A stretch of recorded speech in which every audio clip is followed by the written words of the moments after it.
So bago ang lahat, malapit na ang bare months pero hindi pa rin nakakapag-sign si Russell Westbrook. Free agent pa rin siya ngayon. Mag-iisang buwan na rin ni-report na ang Sacramento ang teams na pupuntahan niya, na hanggang ngayon wala pa ring official contract para kay Westbrook.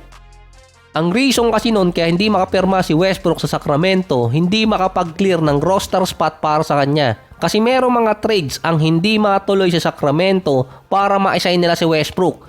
Meron dalawang players kasi ang non-guaranteed sa side ng Sacramento na mahirap naman basta bitawan lang. Sinundan nyo ng report na babalik di umano si Westbrook sa Denver Nuggets dahil sila naman yung isa sa mga team na nagkaroon talaga ng interest kay Westbrook dati. Kaso nag-decline niya si Westbrook ng kanyang player option at nagkaroon ng buffer sa tax apron yung Nuggets kaya na-trade nila si MPJ.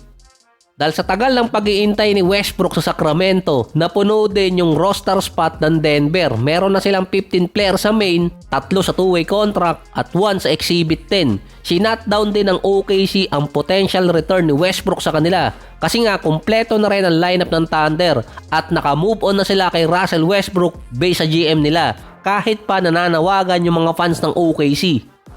Ang natitira na lang report kay Westbrook ay possible retirement na para sa kanya ngayong season na sinabi naman sa isang post 18 on the way, pang-18 season dapat ni Westbrook pero yung post na yon bago siya mag-decline ng kontrata nung June.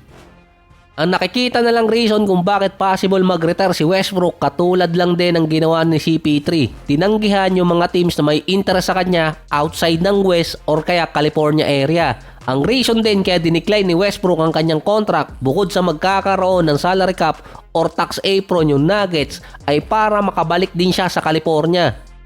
Tulad nung ginagawa ng ibang mga player na nasa retirement phase na, tanging Sacramento lang ang team na nagkaroon ng interest kay Westbrook sa ngayon. Na kung hindi mangyayari yung trade sa Sacramento at hindi mababakante ang isang spot, mag-iintay si Westbrook until March or April. Yun kasi ang pinaka-deadline. Si Ja Morant naman unti-unti na nakakabawi since sinabi niyang fine in the West. Mula kasi nang binanggit niya yon, naging pababa ang trajectory ng karir niya. Parang yung nag-interview yung naging sanhi ng kamalasan ni Morant.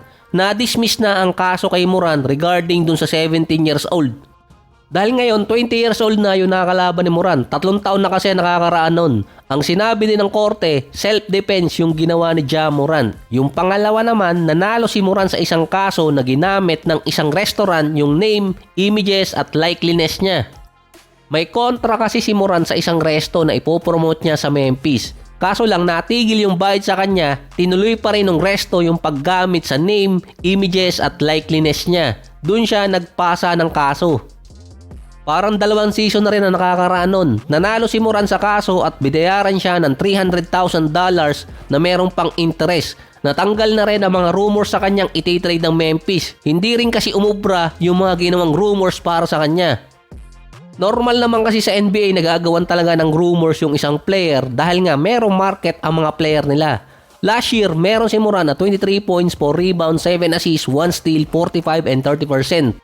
Nakalaro lang siya ng nasa 50 games. Sila din yung team na mula sa taas ng standing biglang bumagsak pero nakapag-playoffs pa rin naman. Dumaan nga lang ng play-ins. Hindi rin natapos ni Morant ang series versus OKC dahil sa injury. Yung nangyari naman kay Desmond Bane, tinawag ng mga analyst na rebuild trade.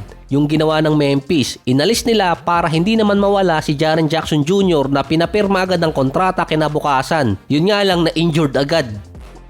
Si Ja Morant naman meron 3 taong natitira pa sa kontrata niya para hindi rin maging free agent si Morant by 2028 kung saan nandun yung mga bigating free agent kapag hindi nakapirma ng extension. Kasabayan ni Luka, Giannis, Nikola Jokic, pwede rin makapirma itong si Ja Morant ng 2-year contract sa Memphis. Kung next year naman siya pipirma, 3 taon. Sa schedule pa ng Memphis, inaabangan ng mga fans doon yung versus San Antonio. November 19, December 3, January 7 at March 26. Dahil 16 out of 18 games nanalo ang Memphis kontra sa Spurs. Kahit pa nanalo ang San Antonio sa last game nila versus Memphis last season, wala naman doon si Ja Morant. Kaya malaki ang tatamaan kung sakaling San Antonio versus Memphis tapos andun pa si Ja Morant at kung San Antonio ang pipiliin at sila din ang mananalo dahil nga sa record na yon. 11 straight games nang tinatalo ni Ja Morant yung San Antonio. Ang career high pa ni Morant versus Spurs noong February 28, 2022 na meron siyang 52 points. Ang Memphis din at San Antonio magkasama sa division. Kaya kapag tinatalo ng Memphis ang Spurs, nagkakaroon ng maliit na chance ang San Antonio sa playoffs. Lumalakas pa yung iba mga team sa West ngayon.